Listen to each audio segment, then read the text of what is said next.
All right, so there was an assignment from last meeting. I'll catch you up, and then we'll do the assignment. I'm going to write down here the collection of exchange relations. And so there's sort of this added notation that one is object, E object.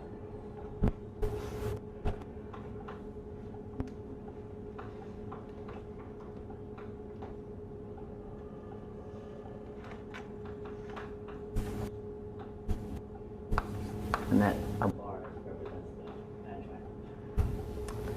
And so then the relations were of this form.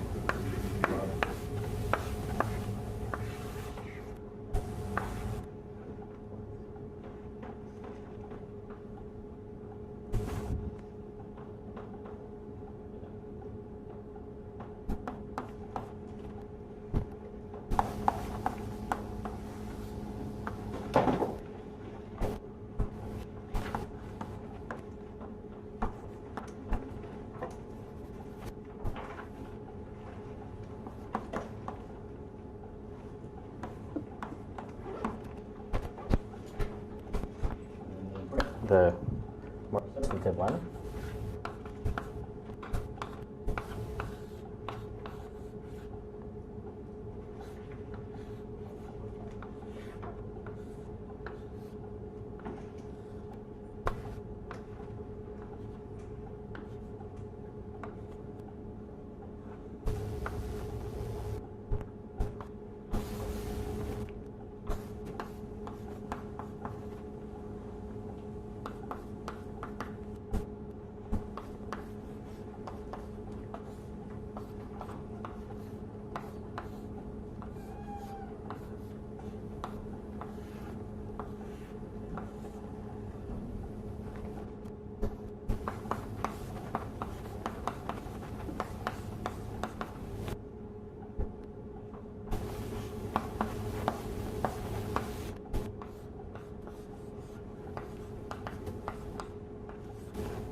Okay, so suppose we have a planar algebra, right, which has these relations. Then there was a theorem that we were going to try to prove,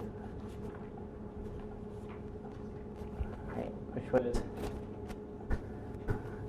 put it over here.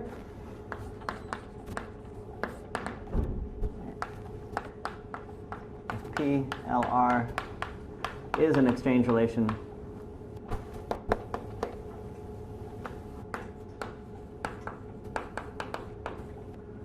planar algebra.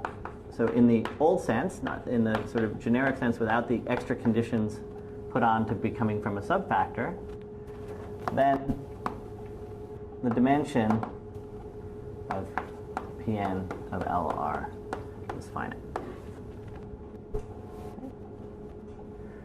All right, so there in the audience, it's probably divided up into people who know this argument and people who didn't as of yesterday, 2 days ago. So anybody who doesn't know it want to say anything about thoughts? Have any thought? Okay, so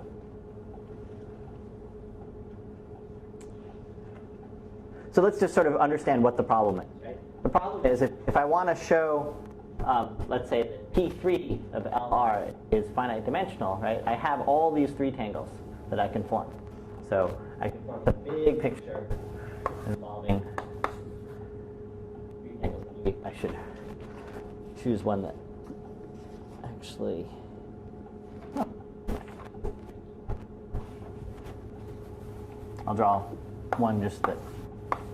This is the one I had in my notes. And I'm sort of leaving out orientation, but you know how it is. Let's see. Oh.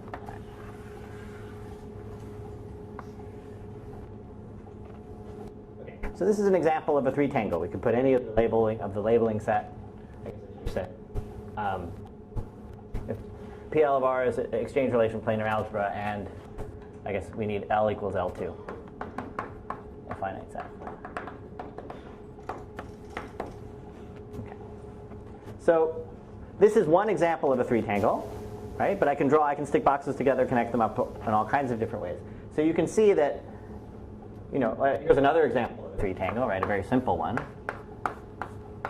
Here's another simple one, let's say. It would be this one. Right?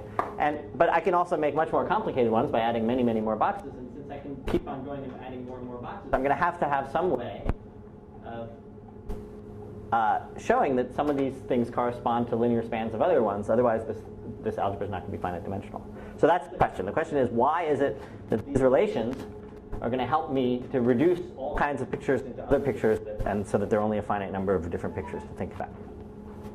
And so,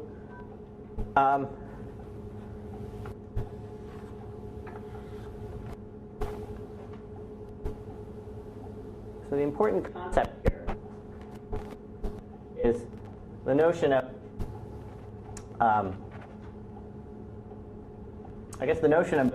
of an area that's enclosed by boxes. Here's an example of an area, and we'll call that an internal face. And so this only has one internal face.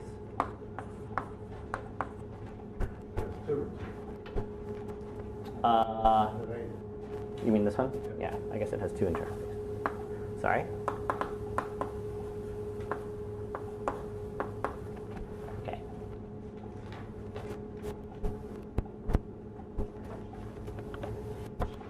And part of that internal face, if you take a look at what an internal face looks like, let's take this type of internal face. If you take just if you just sort of circle this picture, part of the diagram, right? There's an internal face, right? And they're sort of, that's not an internal face anymore because these are open-ended, but there's sort of two boxes facing this area. And so if you look at that, you should be able to convince yourself that that's this picture, where this is where the internal face is. You see that? If I sort of pick this picture up and rotate it around a little bit, I can match this picture up with the dotted diagram, with this piece of it ending up falling right in here. And so let's just try to figure out, so this is the location of the internal face. Let's figure out what this, and this is a relation, which means whenever I see this picture, I can write it as a linear combination of these pictures. Okay. So let's see what happens with that internal face, or just that area. That area. That area ends up being where? It's between the first strand and the second strand. So it's here, right? And it's here. Let's see what the important observation is that whereas this internal face saw two different boxes, 1 and 2, on this side, it only sees one box in each of these pictures. Right? So that means that when I make this substitution, I write it as a linear combination of things, but what happens in here is that the two things that I saw end up seeing only one by the time I'm through. There's other stuff that happens, right? But the two that I saw end up being one. Okay, so if I was to do that, right, I'd end up with a linear combination of all kinds of pictures with other stuff going on, who knows what. But one of the things that they would see was these two boxes ended up being replaced by a single box. Okay, so now I have an internal face with one less box. So now what do you think I should do? Well, now I have an internal face, again, has one less box in it. What did I do? I started with an internal face with 4 boxes, now I've got an internal face with 3 boxes. Should do it again, right?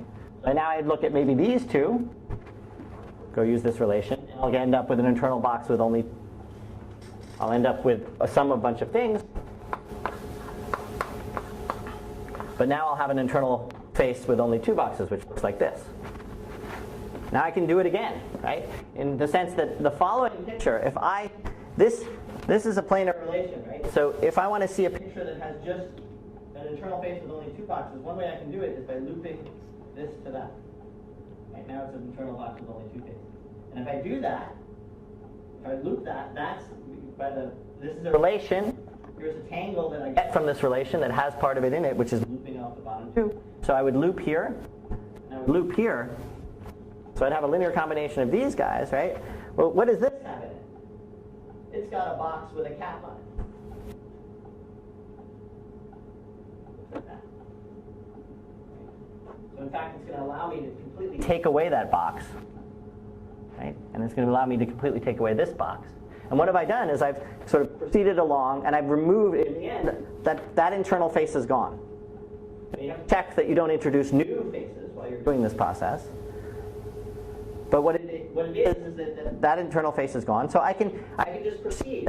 Each time I get a sum of more things, but each of those things, in complexity in terms of the number of internal faces, starts to reduce.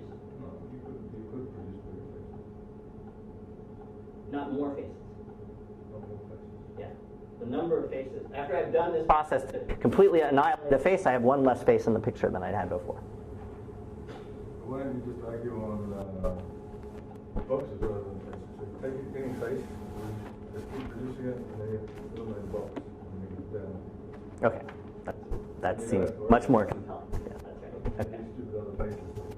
Don't worry about anything, as long as you haven't increased the number of boxes.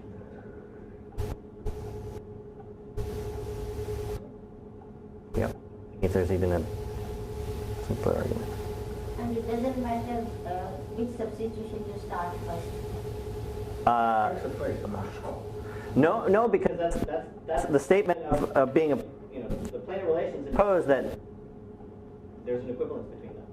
That's the modding out by that ideal of relations. Yeah, so you fix a face, as Lon says, you fix a face, you annihilate it, right? And you have one less box. Okay. So we can keep doing that until we have, well, no internal faces, because as soon as we have no internal faces, we can't do this argument anymore. Okay. So now we have to sort of decide what are the pictures, how many pictures do we have left? Maybe with no internal faces, we still have an infinite number of pictures. But that turns out not to be the case. So if you want to do three boxes, let's see. So this is just a graph theoretical question, right? Which is that every time you have a box, it's a 4-valent vertex, right? And you're going to have, so in the end, so any picture, let's see, a picture like, well, instead of doing it, I'll sort of draw you the types of pictures that exist. This is an example of something that has no internal face. That's a 3-box. That is a 3-tangle. And there are rotated versions of this. So there's, let me draw you another one. So another one would be, oh, yeah, probably all these guys, right? Yeah, okay. So these guys. Thank you. Saved me a lot of trouble. And so to argue in more dimensions, it's just a graph. It's a, vertices minus edges plus faces have to be constant, right? So the number of faces, you sort of bounded. So vertices minus edges. So vertices correspond to the number of boxes. So, and so do edges. So you're sort of limited in that way. Okay, so what is this? So that's the proof, right? So that's the proof that says these things are finite. Now there's no guarantee, right? So this is a relation that we can impose. We haven't said anything about the coefficients. And if we impose this relation, we know that we've taken this very infinite large thing and reduced it to something that's finite. There's no guarantee that it's not zero. Right? So as what you say, if I make different choices, I may end up with new relations. And those new relations force everything to be zero. So,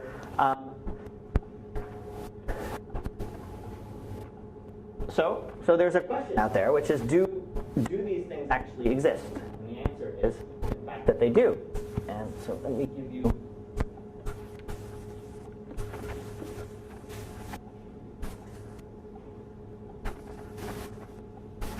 the first sort of, so I guess Temple-Lieb is an example of this, where there are actually no two boxes other than one in E. You can show that those, in fact, is fine. But let's do the first sort of not obvious one, which is Proust-Penland. planar algebra, which was introduced by Vaughan and Dietmar-Beach. And so it describes, so here's the scenario that it comes from. And the scenario in subfactors that it comes from is, suppose you have an intermediate subfactor between n and m. Okay.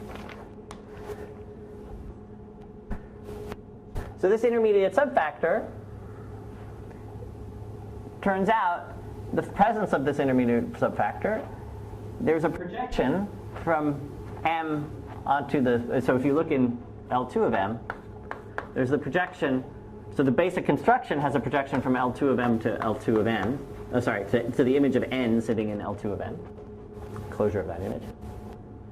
And that's E1. Right, which is the projection onto the image of, or this closure of n.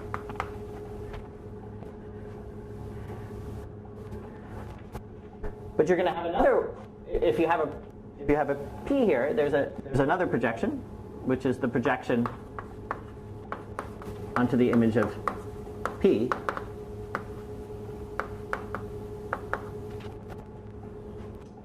I'll just call that projection P for now. And if you sort of look at this projection, you'll find that it's an n prime intersect m1. So it's a 2-box. Okay, so so P is an n prime intersect m1, and you can start to write down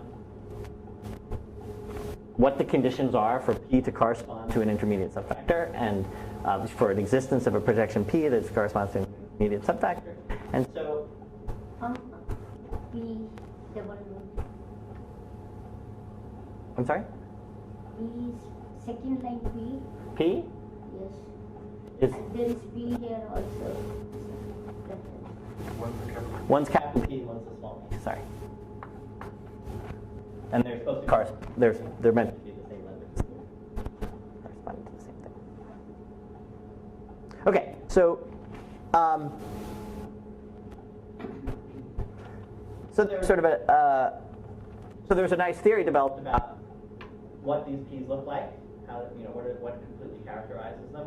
So if I know what n prime intersect m looks like, and I have a P, and I can find a P with these things, that implies that there's actually an intermediate subfactor. And so So 1 minute is almost vanished. Yeah.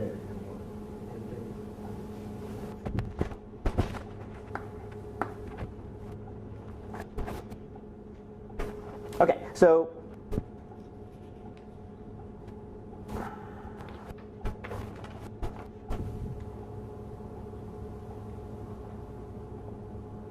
let me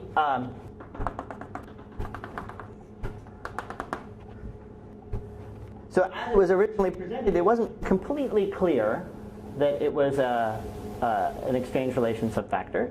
But let me write down what the exchange relations turned out to be. So it's just a simple modification of what were actually a description. So these are the relations. If you turn the relations into pictures, these were the relations on P.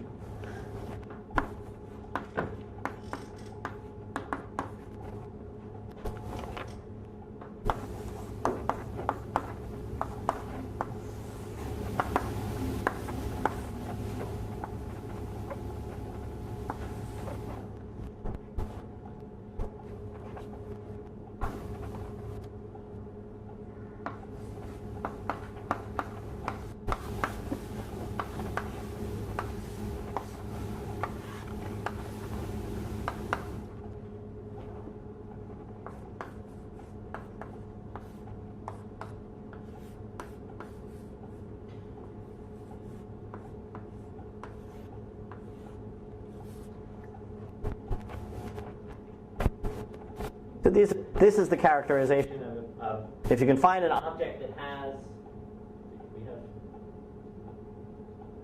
if you can find an object that had these properties to them. Okay, so this is the property that is self-adjoint, right, and the involution preserves it. This is the property that its expectation onto M is a scalar. This is some other property that came from never mind, from another characterization. So if you can find a P with these properties, it corresponds. It tells you that there's an intermediate subfactor from the planar. There's an intermediate subfactor in the inclusion of subfactors that you were talking about, and we can see right away, right? These are the exchange relations. Right? They call this is perhaps the simplest of an exchange relation because there's no linear combination.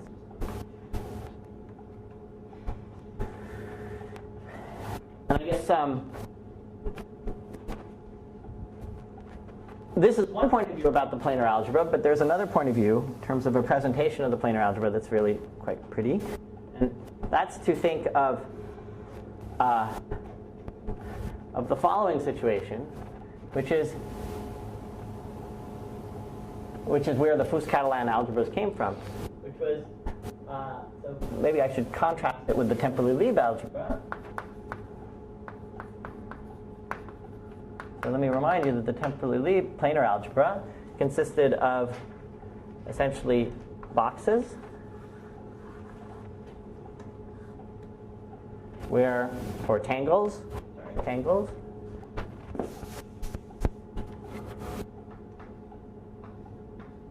where the edges on the top and the bottom are all just by lines with no boxes in them at all. That's the Temperley-Lieb algebra. Well,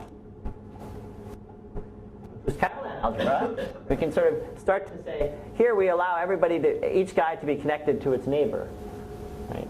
So maybe we should impose some sorts of restrictions on this process.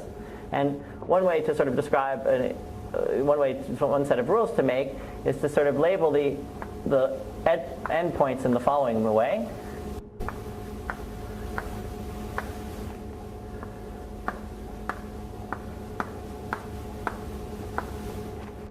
And then it's only allow pictures where A's are connected to A's and B's are connected to B's. So, let's see if I can do this without messing up. Do that, for instance. Now, if I'm doing that now, my A's, I have some choices for A. One thing I can't do is join this A to that A, but I could do, say, this one and that one. And now, maybe do that, and that, and that, and that. So this is an example of an element in this algebra. And multiplication, I can stack these on top of each other. So I just need to tell you about sort of what a loop that's in A and a loop that's in B. These are going to be two different constants. Okay, so I can sort of describe this algebra. This is called the Fuchs-Catalan algebra. There's really nice work analyzing the dimensions of these algebras and the structure of these algebras. But what's the connection to this?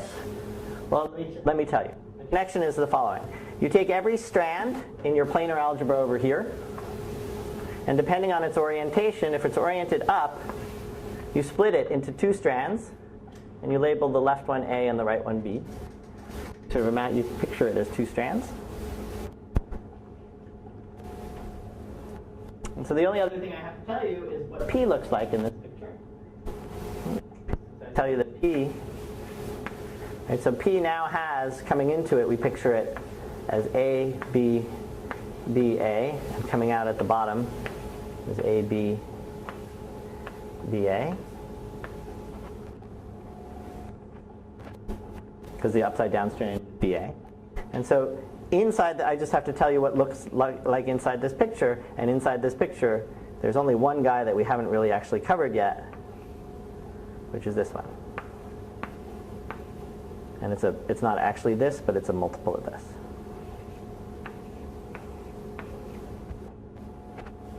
Okay. And so the identity, for instance, is all the lines straight down. And E, remember E that always existed, is this picture here, which we of course know because we knew E before looked like this. This was E before. So now it has to look like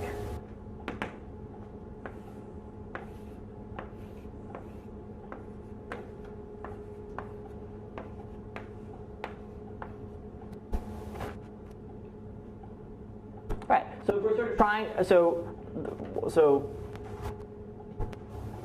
this has a lot of rich structure, and the point is that it has an exchange relation structure. So this class of things have some choice of coefficients, at least that we know of, and choice of boxes. This is it. We would have the labeling set now being a single 2-box. L2 would be just the single element P.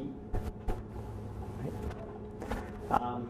So we have an existence of some exchange relation. So those aren't the only ones, but maybe it's important to stop here for a second and sort of, just for a second, to sort of understand what the approaches that we've taken here, right? So this is some sort of,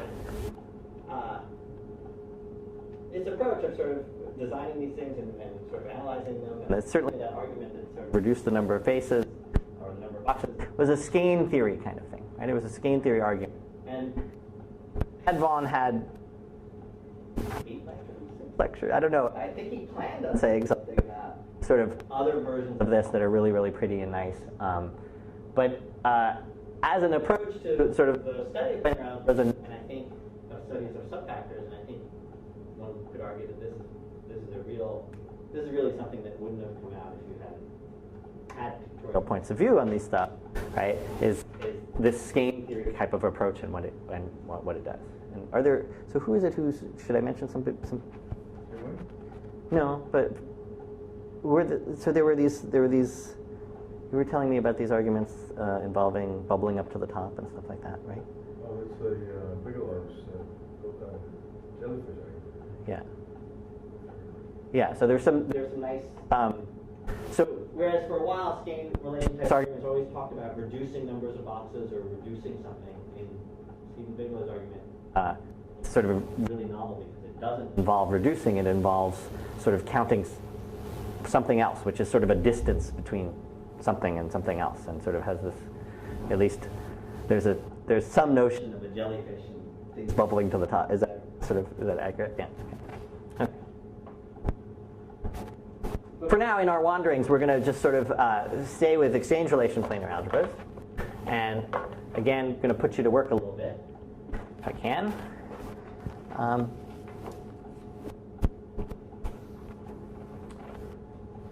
Say that there's what turned out to be at least somewhat surprising was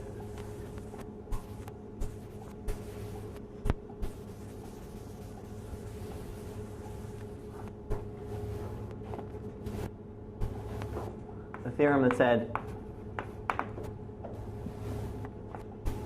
all depth 2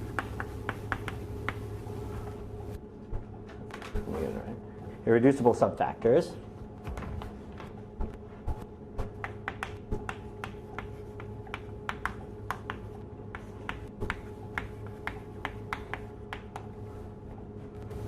are exchange relation, have exchange relation planar algebra.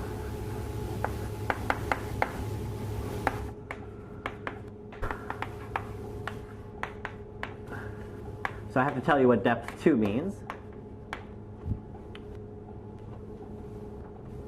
And irreducible, I guess. So irreducible means n prime intersect m is the scalars. There are no boxes. And depth 2 means, remember everyone was describing this the principal graph that comes from this basic construction, and depth 2 means that this all that you expect to get, remember how at each level you would get the basic construction plus possibly more stuff. Depth 2 means that after, depending on how you count, the first step or after the second step, you no longer get anything new. Okay? And that's encapsulated by this expression, that the n prime intersect n2, which is the 3 boxes, are spanned by things of the form n prime intersect m1, which is a 2-box, times e1 times n prime intersect. Okay. This is what you get out of the basic construction. This is the chunk that you get, and that's spanfold, and you get nothing more.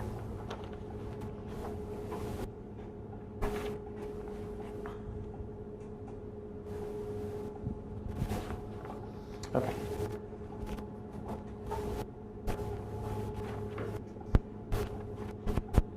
So let's continue with our sort of with our scheme theoretic approach to sort of understand, make the argument that this is an exchange relation. Must be.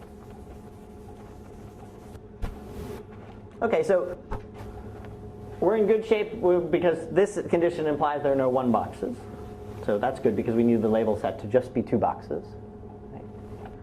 And so let's take a look in pictures what this condition says. Right?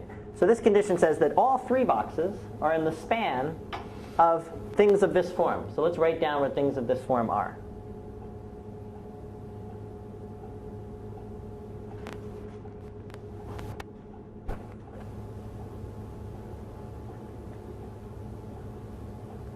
Second.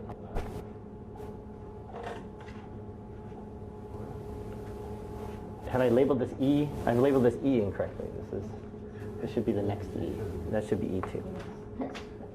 Sorry. One of perhaps the negative aspects of thinking in pictures is I no longer have the ability to not think. It was only at the point when I had to draw this that I realized that I had made a mistake. Okay. Okay, so n prime intersect m2, right? That's 3 boxes. There's in the span of, let's draw this picture. So this is something in n prime intersect m1. That's a 2 box. Just sitting there, like this. Followed by E2. What does E2 look like? There's a scalar times this guy. So E1 would be here, E2 is here. Followed by another 2 boxes.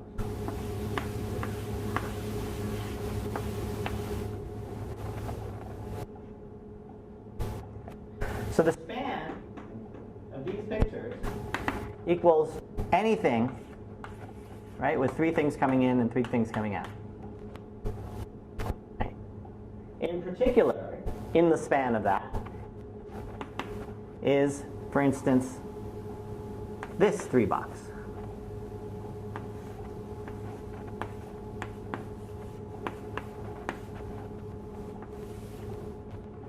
Right. This is an example of an element in M2, n prime intersect M2. So this can be written as a linear combination of these guys. Does that look familiar? Right? If you turn your head in a certain direction, you'll see this picture. Yes, I guess you would say that you choose your labels at L2 as a basis for n prime intersect M1, right?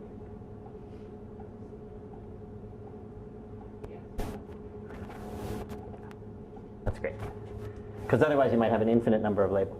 Right. So let's set L2 equal a basis equal correspond to a basis of n prime intersect M1. And we'll have the correspondence be exactly to the basis. Or basis or spanning set. I guess basis. Yeah, basis. What is that? This N1 intersection? and floating up. And prime intersection. Sorry. Okay, so right away we see that these depth 2 planar algebras, from depth 2 are exchange relations. So now, all right, so what are the depth 2 planar algebras? Well, one of them we've seen, we've sort of talked, I haven't, but everybody else has, talked about group actions. And one of these depth 2 comes from the action of a group. So let me set up that situation. So you have a type 2-1 factor, M.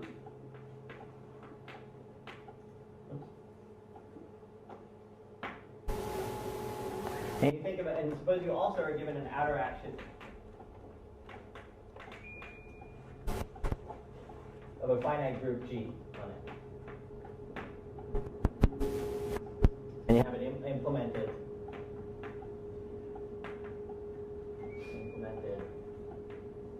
by conjugation by unitaries.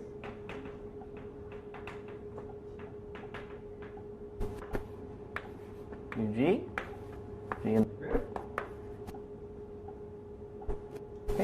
could talk about n, the subfactor, being the fixed point algebra of M, which we've talked about before. And so we have this inclusion, and M1 ends up being, included inside M1, ends up being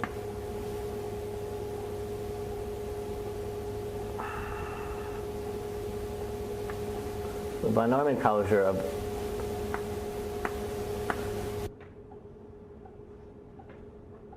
M along the UG, or that there's an isomorphism between that.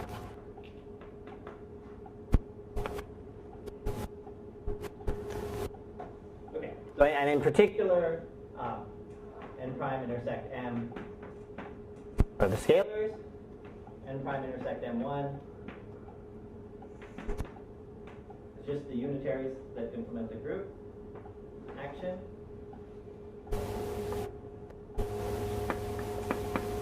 So the span of that. So the span of that. And E1, in terms of the group, can be written as 1 over the average of these unitaries.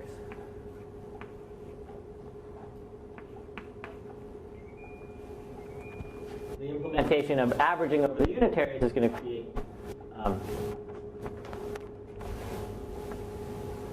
and if you sort of take an element and you average over the unitary permutation in this finite group, you're going to get something fixed by the action of the unitary group. So it'll end up being in n. Okay, so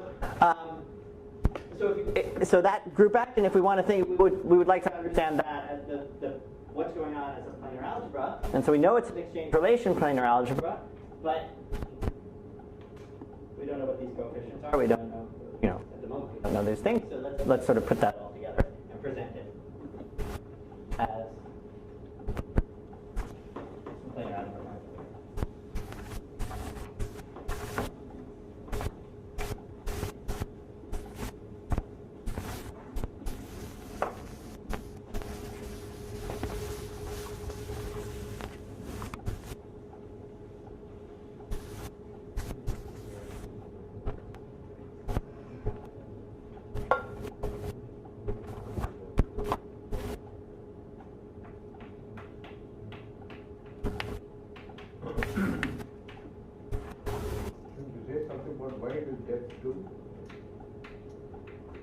I'm sorry? Shouldn't you say something about why it is just 2?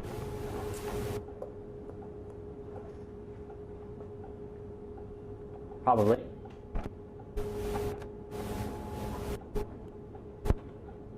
Would you like to say something about why it's just 2?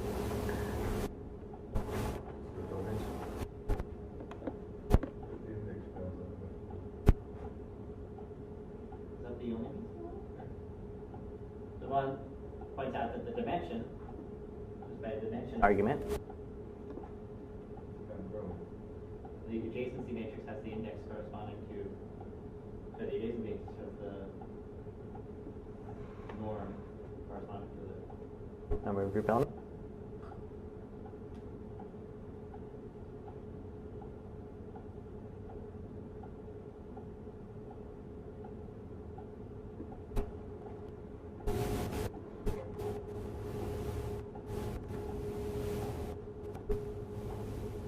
How was it originally shown? Analyze the next basic construction and see what the deal with that. So it was actually realizing that M1 is a cross product and then being able to physically write things down. So the dimension I is Okay. What exactly the dimension is?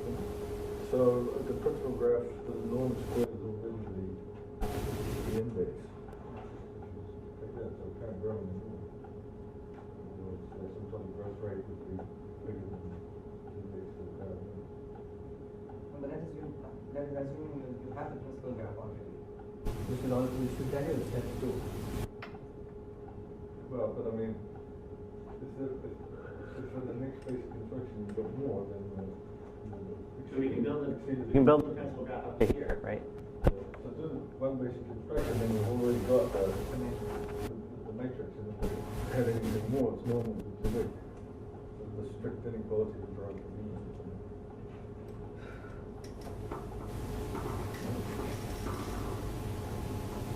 Yeah, I can explain to you like this. Leave it to myself. Okay.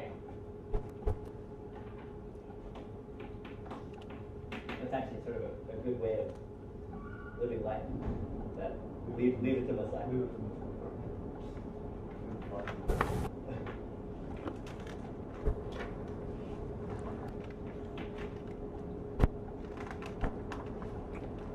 Okay, so the labeling set is going to turn out to be elements of G. The star operation on the labeling set will be mapping G to G inverse.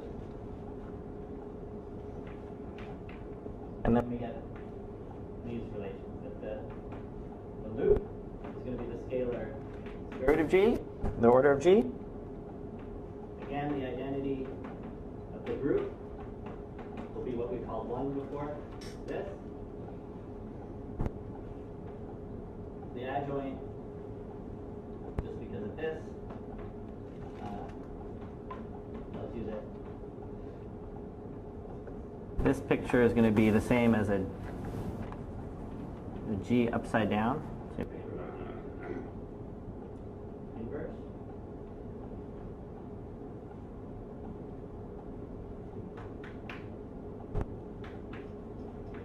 And then these turn out to be the relations.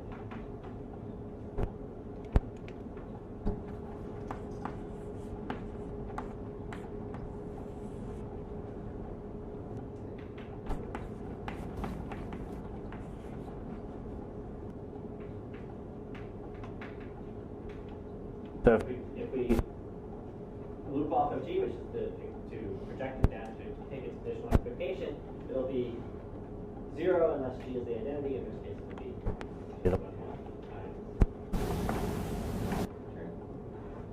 And then we get the exchange relation.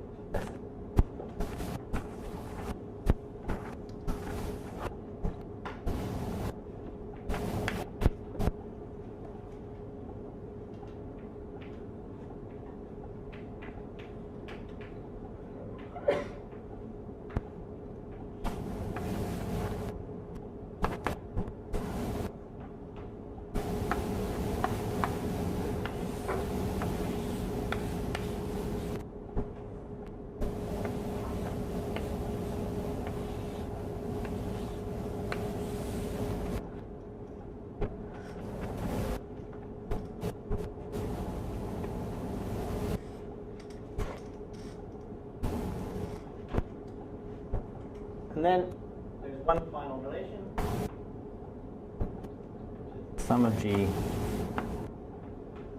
is this condition here. One is the sum of the G's.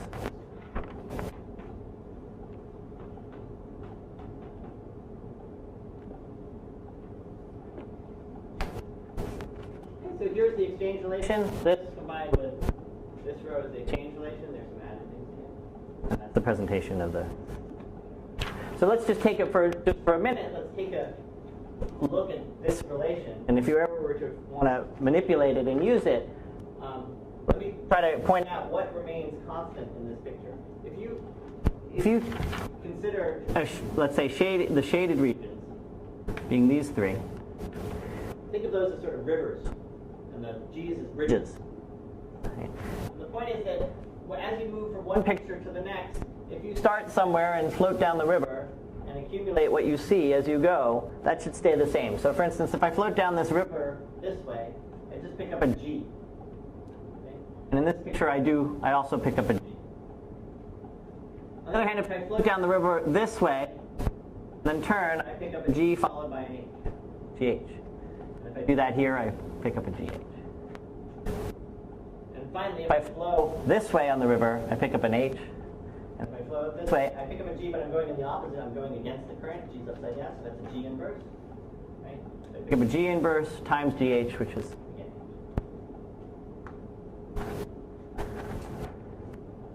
so if you'd like, you can then turn that into a presentation of the planar algebra where instead of you end up labeling the strings, so you can replace manipulating these things or using them or thinking about them. There's another description of this planar algebra, which says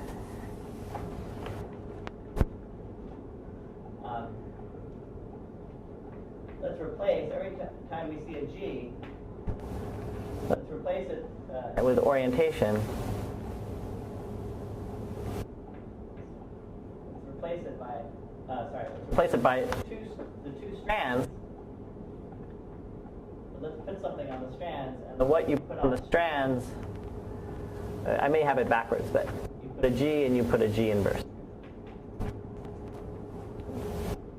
And then you follow, so once I do that, if for any tangle, let's say a zero tangle, I can replace every box with a picture like that. What I have left is I have a bunch of loops, and those loops have elements of the group acting on it. And you say that a single loop, you'll sort of see various elements.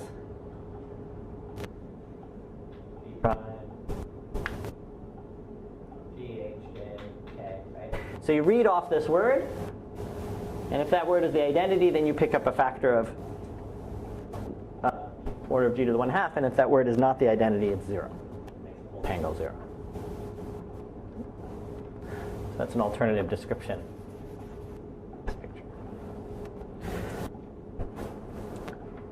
Now you might ask yourself,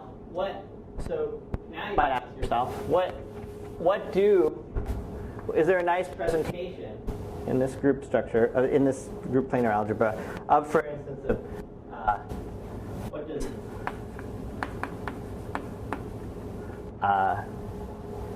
TK look like?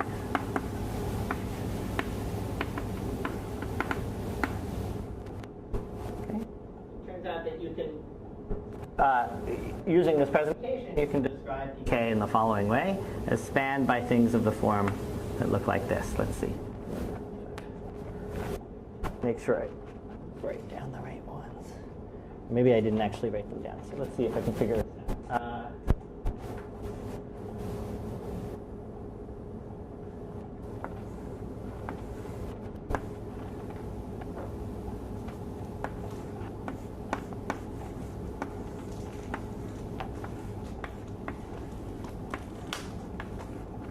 And then depending on where you are at this point, it either looks like that,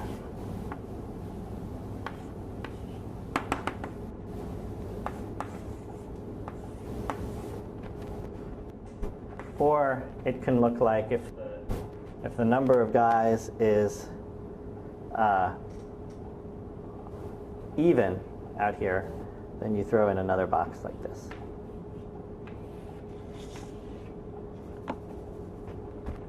And that, if you now cycle that over all the possible labels of the group elements, you get an orthonormal. You get a orthogonal basis. I don't quite remember whether it's normal.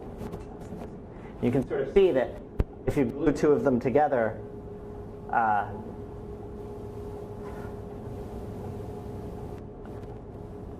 well, it's sort of hard to see, but if you were to glue two of them together, you'd have this whole big picture all glued together with only strands coming out here, so those reduce rather quickly. So you sort of have to figure out what that reduces to in the remaining. So, basically.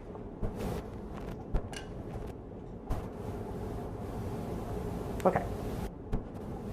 So let's see. So, how are we doing on time?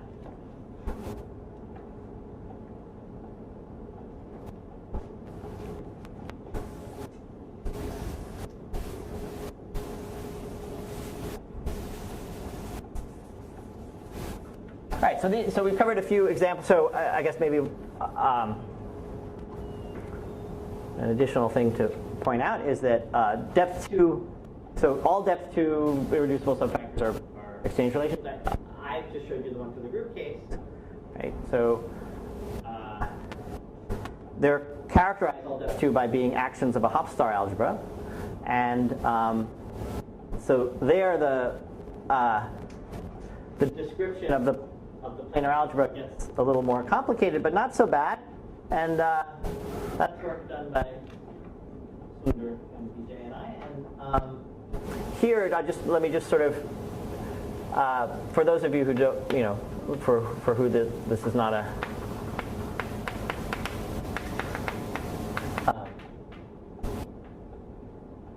familiar, then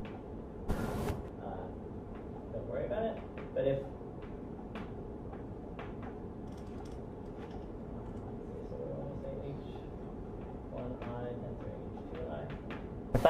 if that's our notation for co-multiplication, then how does that correspond to a picture? It corresponds in a very lovely way to the following picture, at least lovely in my book, which is that this tangle is written as the linear combination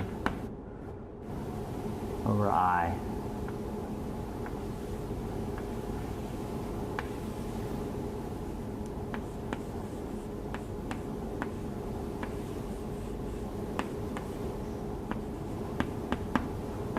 of that table.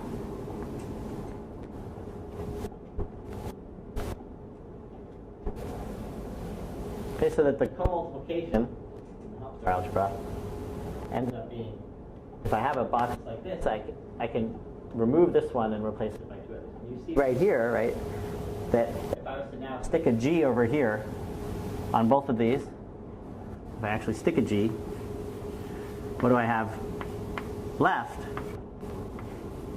Is an exchange relation, right? This picture corresponds to, oh, it's been erased. Corresponds to, this is our first example where instead of using just one coefficient that was non-zero, there's a sum. Okay, and so let's see. So what else should we mention here? So one thing to mention is, or just point to, is Shamindra generalized this notion of exchange relation to not for two boxes, but for larger boxes, which is a very nice work. And just recently, a student of yours. Yeah. I guess he hasn't published this yet. No. But has characterized exchange relations with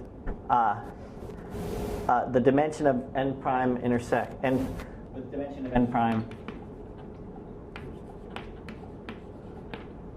equaling 4. Right? A complete characterization of all exchange relations.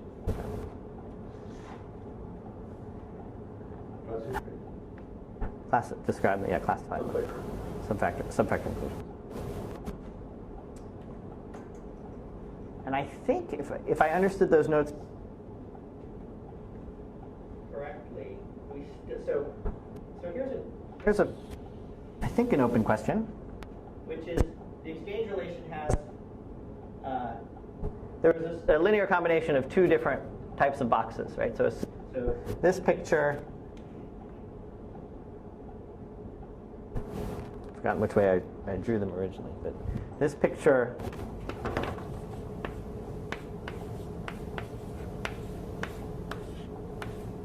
is now a linear combination of pictures of the two different other versions. So a linear combination of a sum over here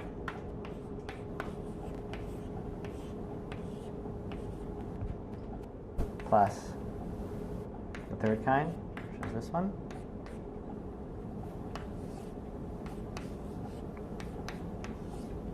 Put some coefficients in front, and that's the exchange relation. So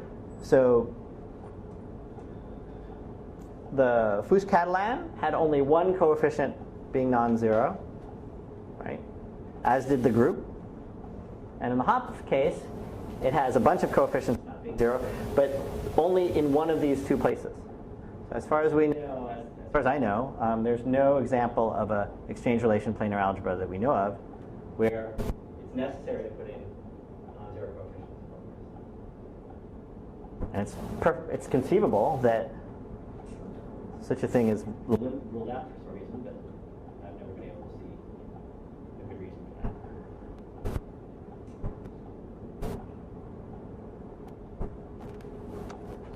How about that classification? Is there any example where There's no intermittent subfactor.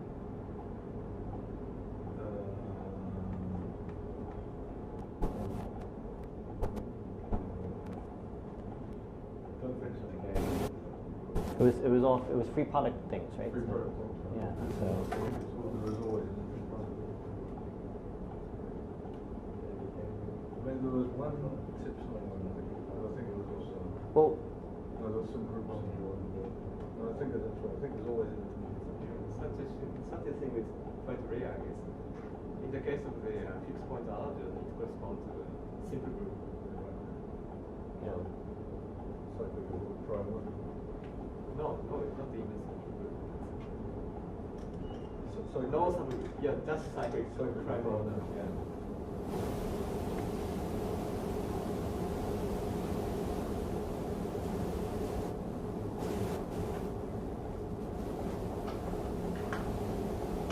Now the rule of 4. 4 is not prime.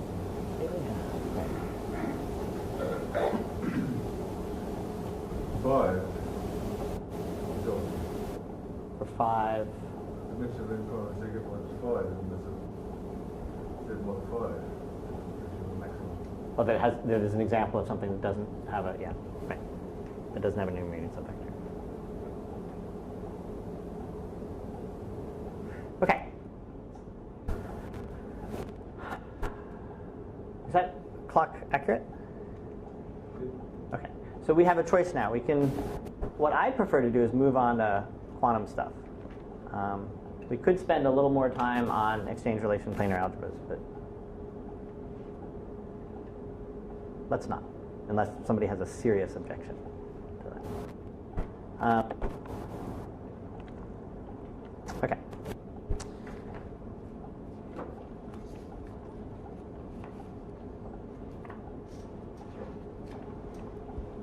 Okay, so I think this requires a clean board.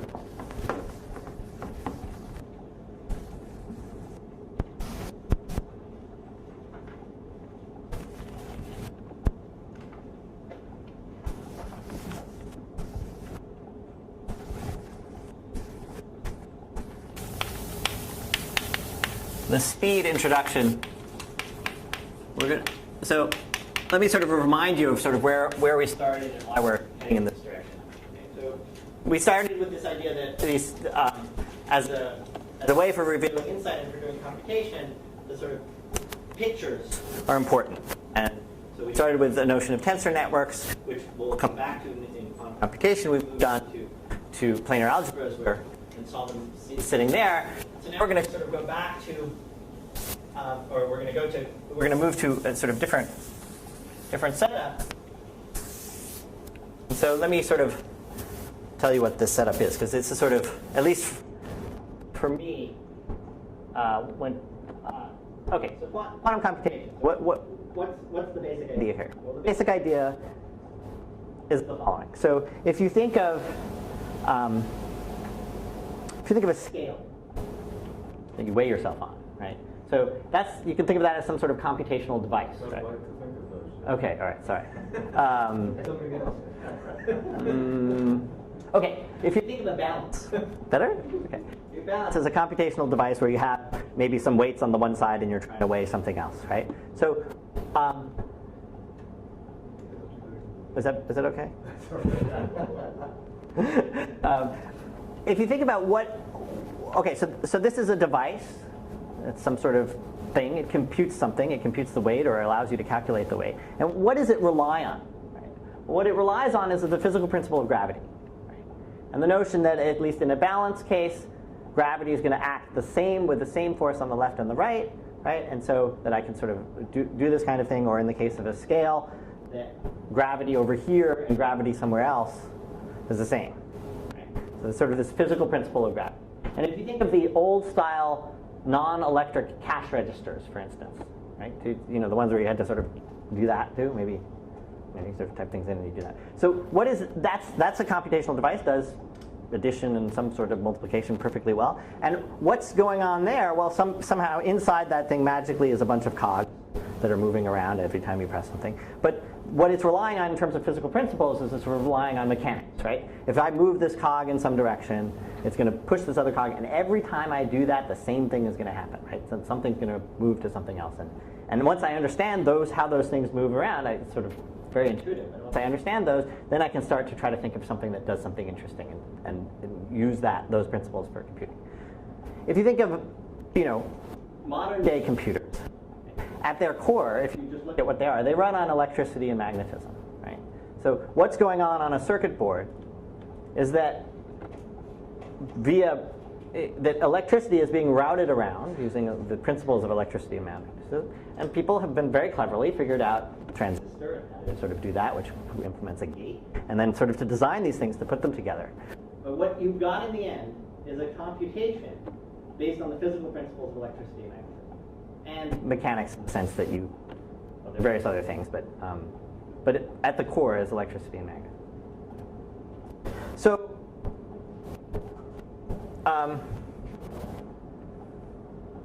Feynman, at some point, sort of said, well, there are other physical principles in the world, right? And so he's focused on quantum mechanics, right?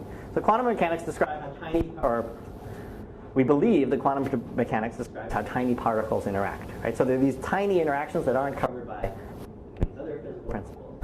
And the question is, okay, let's use those as a building block for computation. Let's design those as your basic maneuvers and ask ourselves, let's try to build something out of that.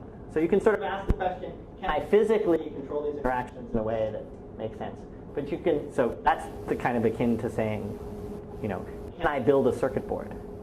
But you can ask the other question, right?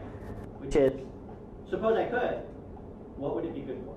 What can I do that I can't already do? What could I do, if anything, that I can't already do? Now, certainly, we don't know with mechanics.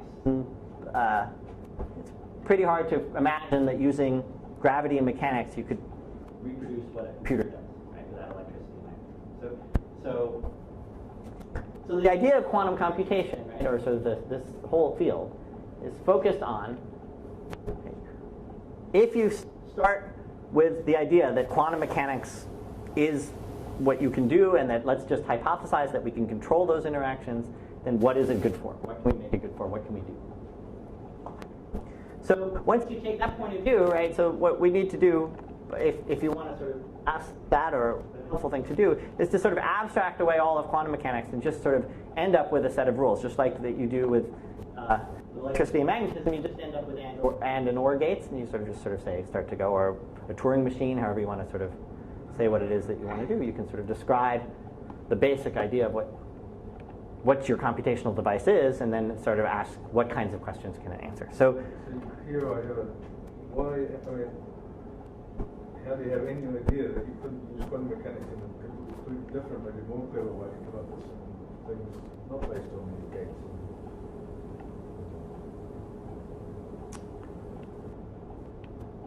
For instance, you said it's hard to imagine that you can't do with gravity and mechanics. Well, that's not a proof. no, but if you start with the basic principles of mechanics, then you can ask what you can do with that. I didn't say it seems hard to imagine, but nobody says you can't. But if you assume the basic principles of mechanics, you're not excluding the possibility. We're going to come out with what I might call the main dogma of quantum computation. The quantum computer can do things given by these sort of generalized quantum Turing machines. Well, we're just describing. I mean, in the end, it's a description of what quantum mechanics. It's a description of what these machines that you're going to tell us about can do. No reason why quantum mechanics shouldn't be able to do lots of other things if you do a different machine. There's always been one way problems with. So I'm not sure that that's actually true, right? Because you have a model of quantum mechanics, which is a model of how you think. Well, go ahead and I'll bring up this. Okay. So we have a little work to do. But here's where we start. So we're going to start with a finite dimensional Hilbert space.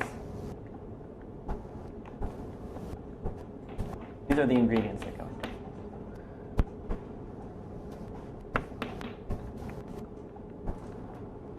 And then let me sort of tell you about the various things that we have, and the sort of,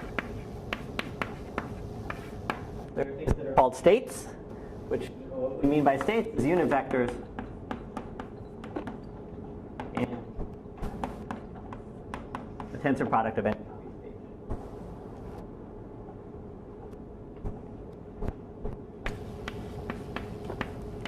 We're going to have the notion of a local unitary. The local unitary will be, so I guess I should say that it will be unitary operators on some small number of copies of H, some fixed finite number of copies of H. And it turns out that if we want to sort of expand things out, all we need is that a bunch of unitaries on, local unitaries on 2 copies of H.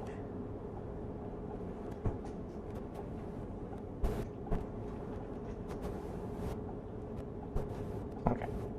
And then we have an idea of a local measurement. And by the ingredients that go into a local measurement, and I'll tell you more about all these things.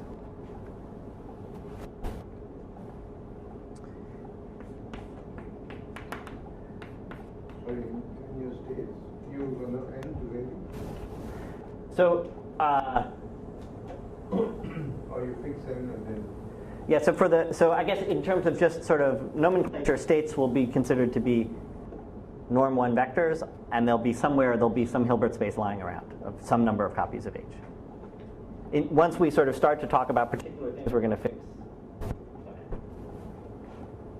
So we have a local measurement, which is well, what does that mean? It's just a decomposition of the identity with projections. So the sum of the PIs is going to be the identity, and these are projections on H. So I guess there are K of them. Actually there can be less than K of them. We don't need to be rank 1. There are no more than K to be the identity. Okay, so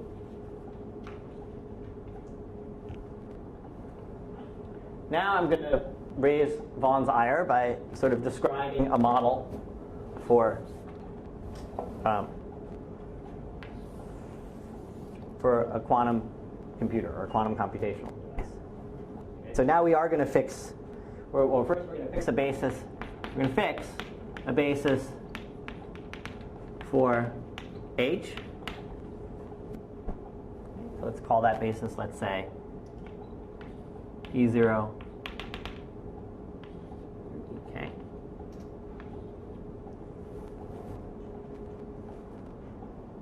Okay, and so here's what we will think of as a quantum computation.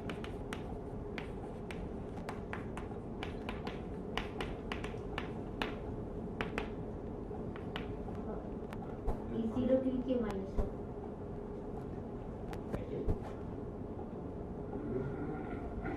Or maybe I should go. You're going Yeah. to 3K. What's that? Your PIs are projections or positives or? Oh yeah, sorry. PIs are projections.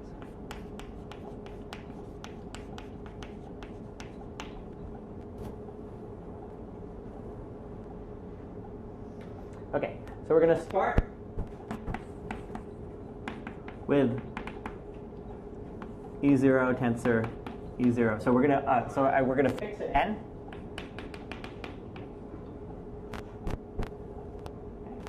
So we're going to sort of be acting in a space in this tensor product n copies of H. So we're going to start with the very simple vector state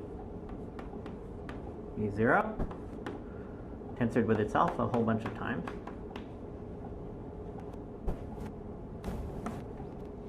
And then we're going to apply a sequence of local unitaries.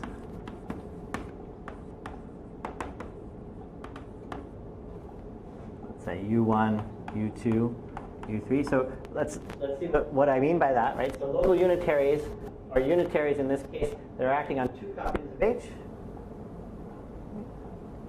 And in this case, we're going to, okay, so it's another norm 1 vector. And now, at the end, we get to measure. And let me tell you what measure means.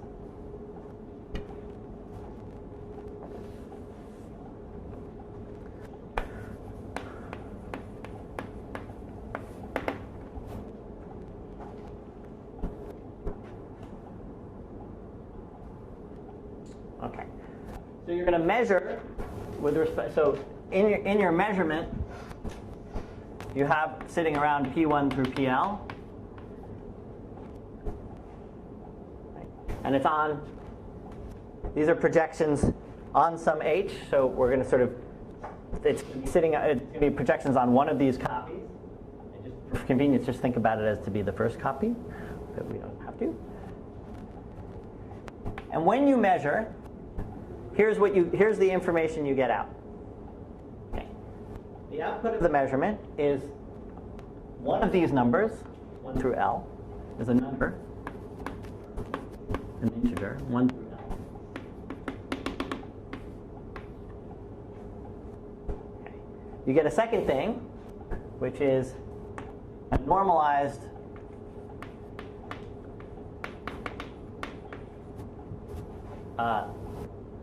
state. So it's, sorry, the state. We get the state.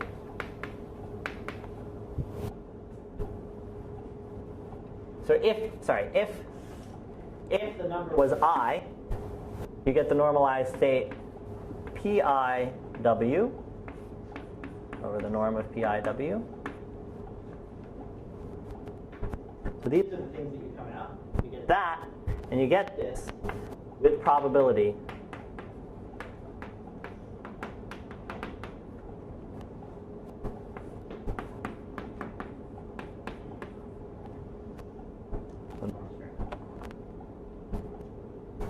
PIW. Okay, so I'm a bit confused. Yeah. So UI, so U is local unit, it's exact on H. H tensor H, but then sorry, each U is a local operator, and then in this case, so I've been a little bit sloppy, but U1 would be some local operator, but then I should tell you which 2 copies of H in H tensor H to the n that it's operating on. So think of each of these U's as being something that acts non-trivially on 2 copies and as the identity on the rest. And I've specified which one. Same for PI? And PI, so the PI is all, I'm going to fix one local, yeah, there's one copy of H, but all the P's are acting on the same copy of H. So let's just actually just make it the first copy of H. Because we could always move things around by unitary switching to make it the first. The local unitary supposed to act on negatives? They don't have to. In the generic model. In the end, when you start talking about circuits, you tend to use an assumption that they are, but as a generic thing. So at some point, I'll transition so that they're local and neighbors. But it's sufficient to think of them as neighbors. So it's sufficient to think of you only need to restrict yourself to the class. There.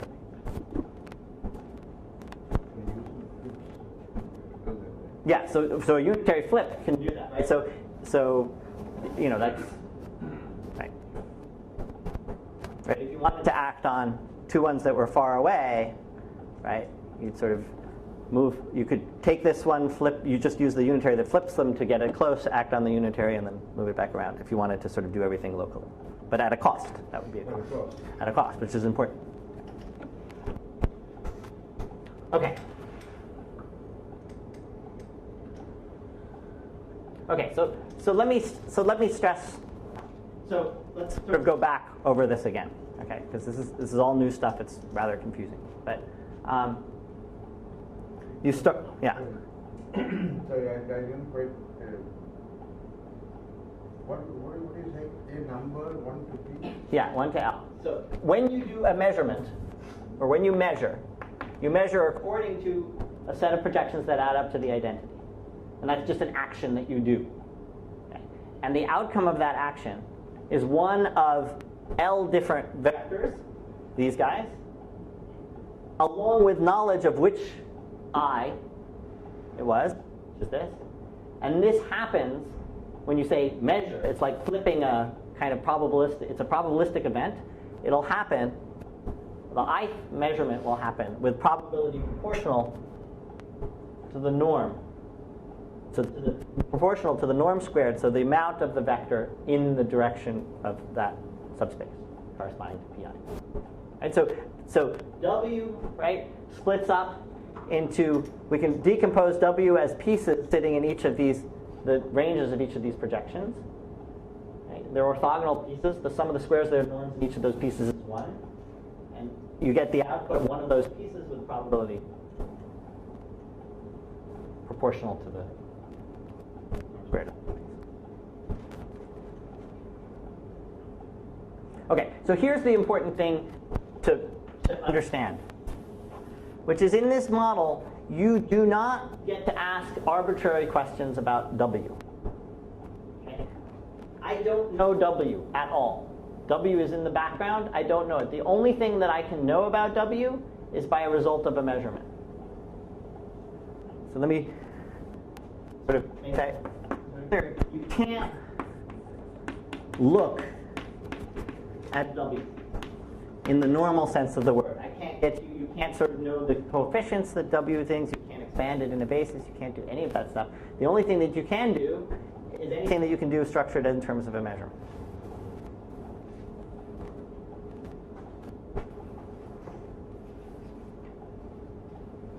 Okay, so Sorry, Zeph, who's about it? You make a measurement, you get a number and the state of the measurement. mm-hmm. You start with the state W, you make a measurement, the state changes with a certain probability. Is that it? That's right.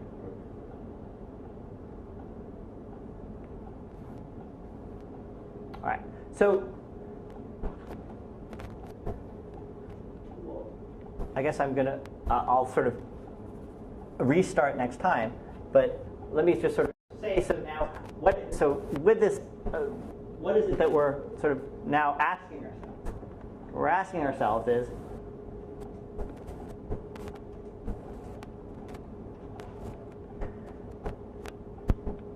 assume that so what we're asking is, we start with the state that we know, then we're allowed to apply these unitaries. So I can pick unitaries specially designed.